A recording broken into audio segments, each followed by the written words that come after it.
And so he begins in this story. We're going to pick it up in verse 11 with the third one. But he says this: there was a man and he had 2 sons. The younger one came to the father and said, "Father, give me my share of the estate." In other words, the son's not coming to the father and asking, saying please or thank you or anything like that. He's not coming and asking for permission. He's just coming to the father and he's just making demands. Give me my share of the estate. And I don't care if we know each other. I don't care if we've got any relationship left. All I care about is that I have my share of the estate. Can you imagine the pain that a father would feel if that's the words that were coming from your son? Honestly, I look at this story and I'm going, I don't know that I could hear anything more painful, more damaging coming from the mouth of my son than, you know what, I'll take your money and I'll take your things, but honestly, I could care less if I ever know you again. And that's exactly what's taking place. Dad, you and I were done. Just write me my check, give me my share. Like, I don't want to know you, I don't want to be around you. I don't care if my kids know you. All I want is my money and I'm going to be on my way. And yet this is the image that Jesus uses to illustrate the pain of the Father and what our sin and rebellion walking away from him actually feels like to the heart of the Father. You can imagine that as the story begins, the sinners and the tax collectors, that again, they are there listening in to Jesus tell this story. You can imagine that the immediate crowd, the sinners and the tax collectors, like they're starting to lean in a little bit because they're sitting there going, okay, I am that son. They identify with this story. They're coming in. There's no confusion about which person they are in this story for them. And they're leaning in and they're sitting there going, you know what? I remember that conversation with my Heavenly Father. I get the spiritual significance of this thing. I remember what that was like to say, you know what? God, I'm still going to take your blessings. I mean, I still need you to care for me, to protect me, to answer my prayers, to bring me my blessings.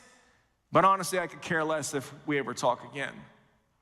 And they're leaning in and they're sitting there going, yeah, what's he going to say about this? Because I remember that day. I know exactly what that day was like.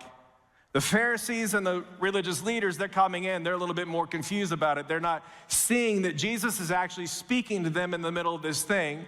And so they are outraged and they're calling for justice. They're calling that this child is going to be excommunicated because why? Like, that's what was normative at that time. In fact, Kenneth Bailey writes about this in one of his commentaries. He says, for the first century Jewish custom, it says first century Jewish custom dictated that if a Jewish boy rejected the family, then the community would break a large pot in front of him and cry out, so-and-so has been cut off from the family, cut off from his people. The ceremony was called the kazaza, literally the cutting off. And it says that after it was performed, the community would have nothing to do with this wayward person. And this is what was normative at that time. If your child were to go and do what this child does and to take off, excommunicate it, cast out, have nothing to do with you, you're cursed, done with you. And yet it's not what this father does. And so it says in the text, it says that the father divides the property evenly between the 2 brothers. Not long after that, verse 13, Jesus says, the younger son got together all that he had. He set off for a distant country. There he squandered all of his wealth in wild or prodigal living. It's where we get the term prodigal son. It's a word that literally means reckless. We sing the song, Reckless Love of God, and yeah, he is never reckless or wasteful in any of the things, yet from our perspective, the love of God towards us from this text right here, it seems and appears very, very reckless. But it's what the word literally means. It's a wandering or a recklessness. It is not simply the fact that he is lost or that he ran away. It's that he has taken something given to him and wasted it and squandered the entire thing. And so he continues in verse 14 and says that after he spent everything, says there was a severe famine in that entire country, and he began to be in need. And so he went and he hired himself out to a citizen of the country who sent him to the fields to feed pigs. He longed to fill his stomach with the pods that the pigs were eating, but no one gave him anything. And so this is the definition of rock bottom. Like, can you imagine being at a place where you've squandered everything that you have, you've lost it, you've gambled it away, you spent it all on wild and reckless living. And you found yourself in a place that you're looking at the pigs and you're sitting there going, man, I wish I had what they had. Have you been there before? This is the very definition of what it looks like to hit rock bottom.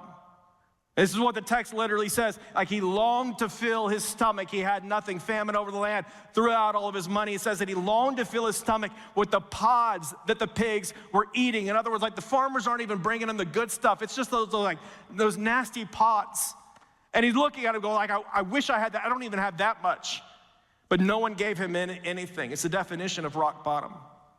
You know how he got there? All he had to do was follow his heart. That's all he had to do. All he had to do was follow his heart wherever it would lead him. Like, isn't that what we're supposed to do? Isn't that the thing that we're told to do over and over and over again today? All you got to do is follow your heart.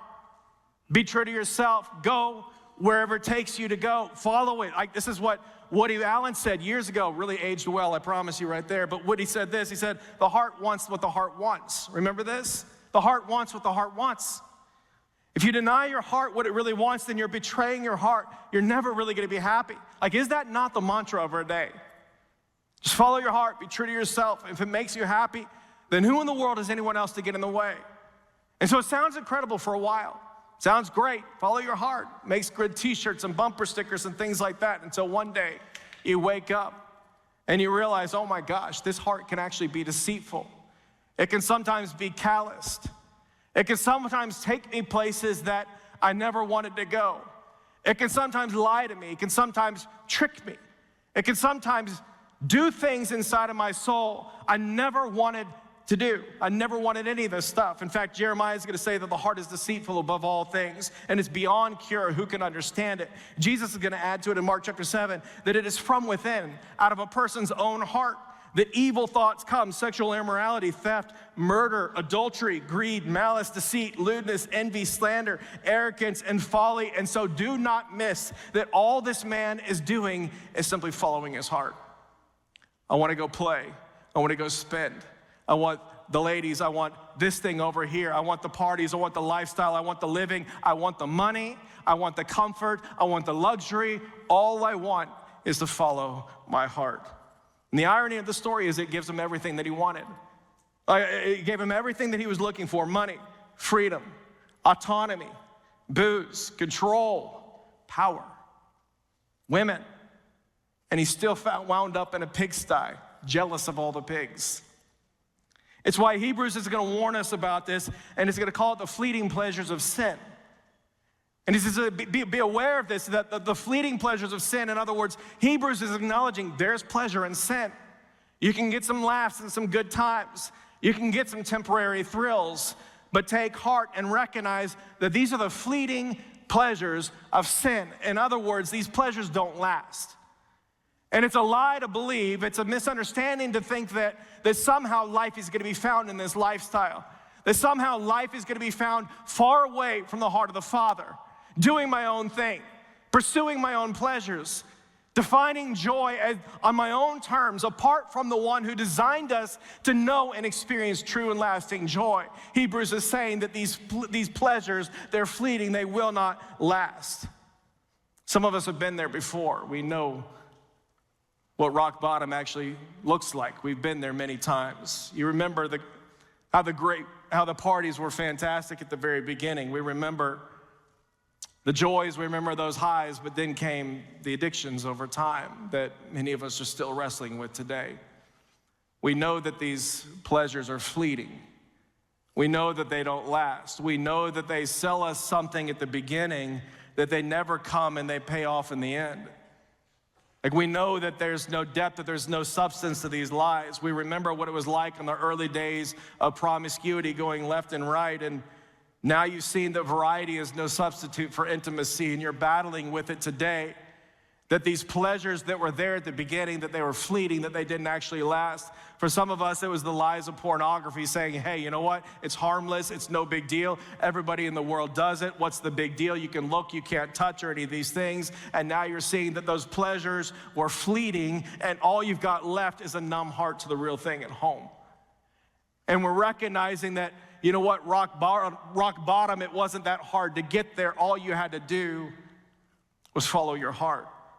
In fact, Angelina Jolie talked about this in a famous interview a little while ago. She talked about how depressing her own particular rock bottom was. It was a time that she had achieved everything in the world that most people want to achieve. She had all the money, she hit it big, she had all the money you could ever dream of, she had the fame, she just found love with Billy Bob Thornton. That one worked out really well. She goes, and she says this in the article, she goes, how is it that someone can have everything that you're ever supposed to have and still not be happy?